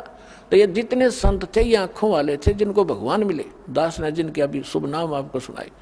इन महापुरुषों ने हमें मार्गदर्शन किया है कि कोट जन्म तन भर मत होगे, कुछ ना हाथ लगा रे, कुकर सुकर खरवा बोरे, कौआ हंस बगारे। कालजा पाट जा जब, जिस दिन आपकी अकाल की बांग उतर जाएगी, कुत्ते गधे सुअर बन जाओगे। आज तो आपका दस्ती को ना काम बन जाएंगे, कुछ समय पर टूक मिल रहे हैं, अच्छा बढ़िया कोठी मिल गई और समझना रिया कहानी बिगड़ेगी, मृत्यु के तुरंत मृत्यु हुई और फिर वो काम आपका तैयार है जो संतों ने पहले बता रखे। तो वो क्या कहता है जिससे हम समझाया करते, देखी जाएगी, किसने देखा, अरे देखा जिन्हें वो बता रहे हैं वो मूर्ख थोड़े ही थे। तो अंधे ने ना दिखे तो आँखें की मान लेनी चाहिए, और फिर देखी जाएगी, गधा अपने पास के देखेगा, फिर तो कुम्हार देखेगा। अपना देखना देखना तो अब है, बुराई छोड़ सत्य ज्ञान ग्रहण कर, गलत साधना भी त्याग, और सतलोक आश्रम बरवाला जिला हिसार में और कल्याण करा।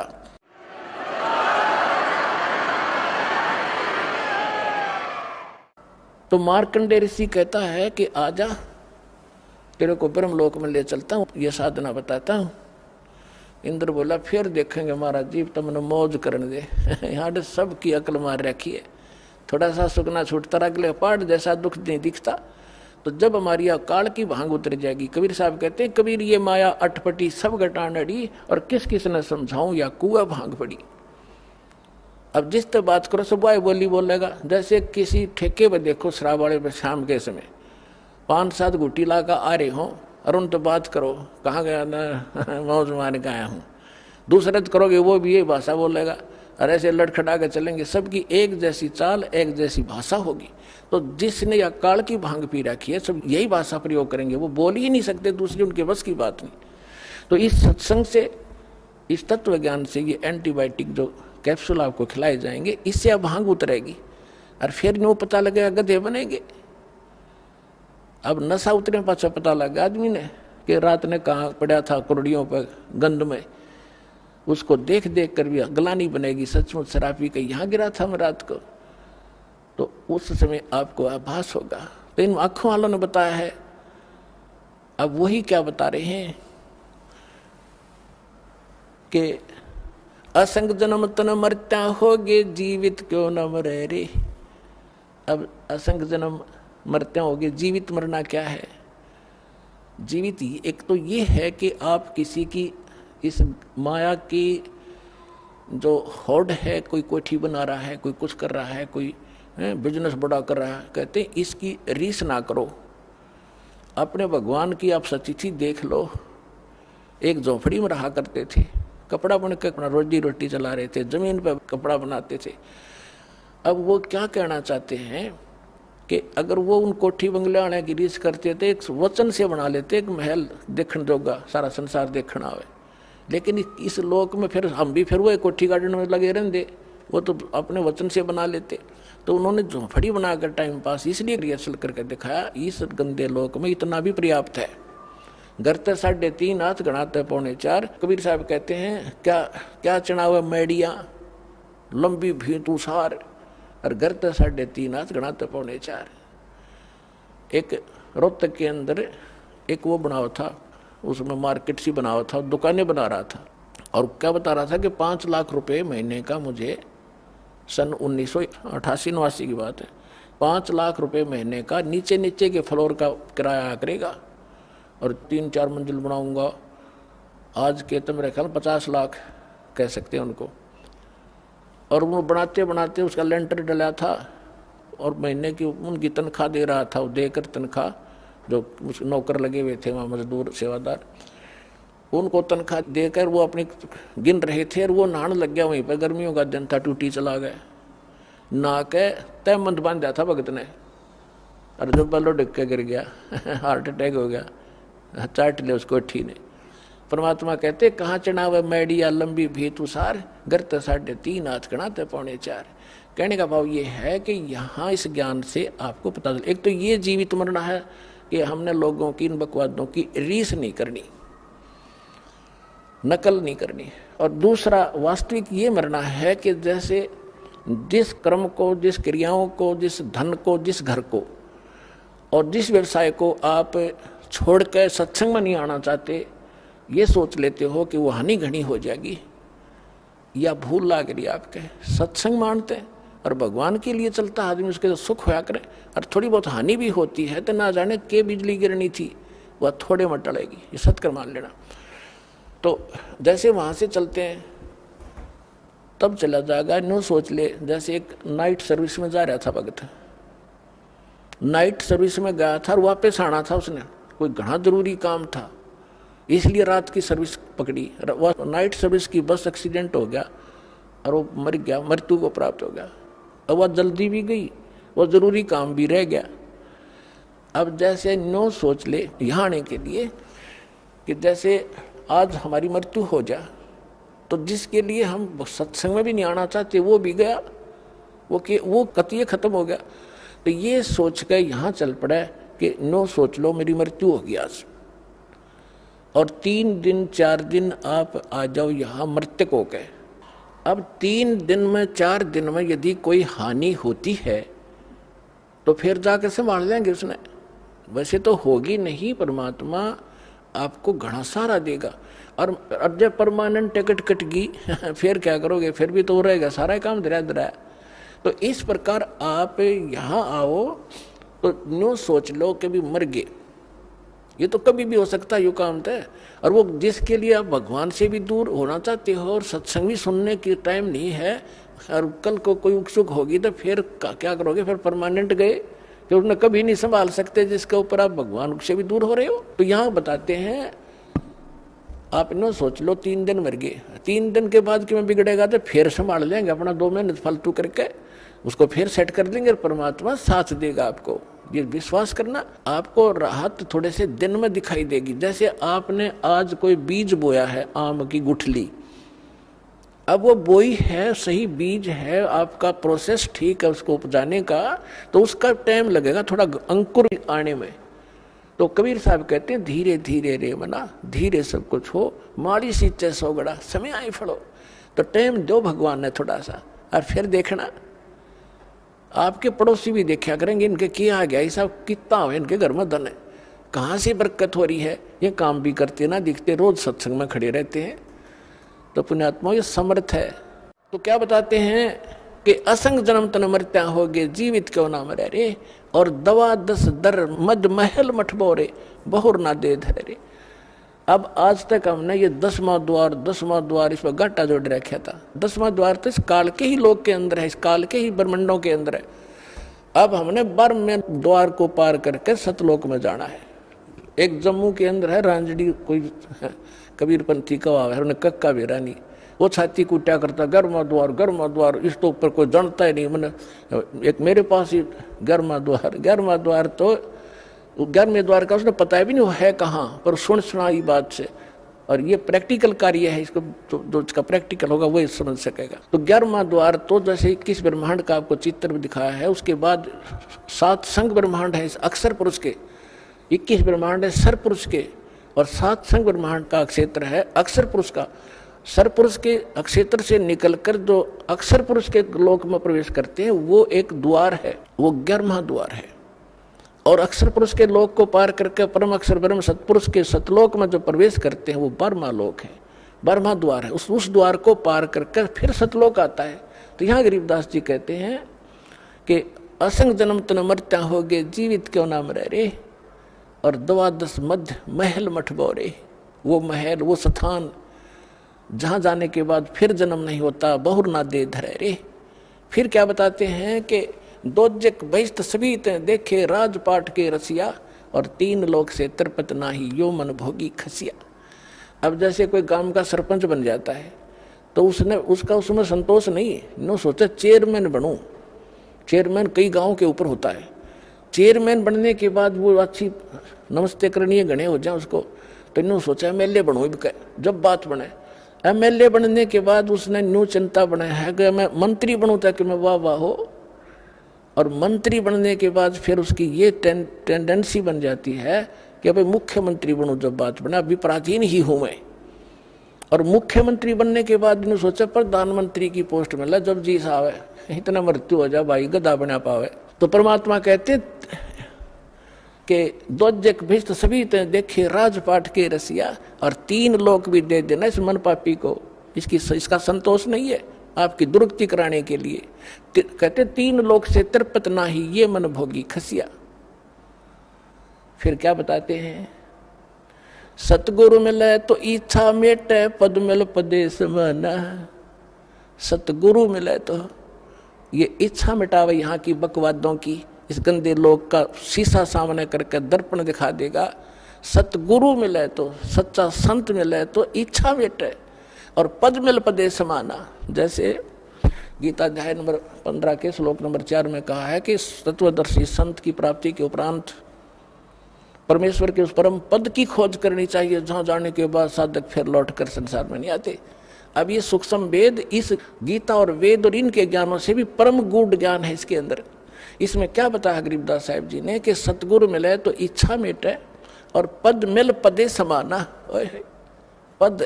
पद माने पद्धति, ये कोड वर्ड है संतों के। एक करेक्ट, एक्यूरेट और सही जो पद्धति मिलेगी, भक्ति की विधि मिलेगी, वो पद मिले। पद मिल पदे समाना। फिर कौन से पद में समा जाओगे, जहां जाने के बाद साधक फिर लौटकर कभी संसार में नहीं आते। सतगुरु मिले तो इच्छा मिटे, और फिर सतगुरु मिलेगा तो वो पद्धति भी सही बताएगा, और जिस पद्धति से फिर वो परम पद प्राप्त होगा, जाने के बाद साधक फिर लौटकर कभी संसार में नहीं आते। सतगुरु मिले तो इच्छा मिटे, पद मिल पदे समाना, और चल हंसा उस लोक पठाऊं। गीता अध्याय नंबर 18 के श्लोक नंबर 62 में कहा कि अर्जुन तू सर्वभाव से उस परमेश्वर की शरण में जा, उसकी कृपा से तू परम शांति को और उस सनातन शाश्वत स्थान को, सनातन परम धाम को प्राप्त होगा, अमर धाम को प्राप्त होगा। सतगुरु मिले तो इच्छा मिटे, पद मिल पदे समाना, और चल हंसा उस लोक पठाऊं, जो आदि अमर स्थान, जो शाश्वत स्थान है। फिर वहां क्या सुख है, 4 मुक्ति जा चंपी करती माया होरी दासी। जो यहाँ की 4थी मुक्ति है वो भी नाशवान है, लेकिन वहां तेरे चरणों में सदा सुख उससे भी अधिक पड़ा रहेगा। तेरे हाजिर नौकर की तरह खड़े रहेंगे ये सुख। 4 मुक्ति जा चंपी करती माया होरी दासी, दास गरीब अबे पद पर से वो मिले राम अविनाशी। परम अक्षर उत्तम पुरुषत्व अन्य परमात्मा इति उदाहरते, यह लोक धर्म अविश्य विवर्ती अवैश्वर है। कहते वो अविनाशी परमात्मा मिलेगा, और 4 मुक्ति तेरे चरणों में सदा पड़ी रहा करेंगी। तो वो साधना इस दास के पास से उपलब्ध करो और अपना कल्याण कराओ। बोलो सतगुरुदेव की।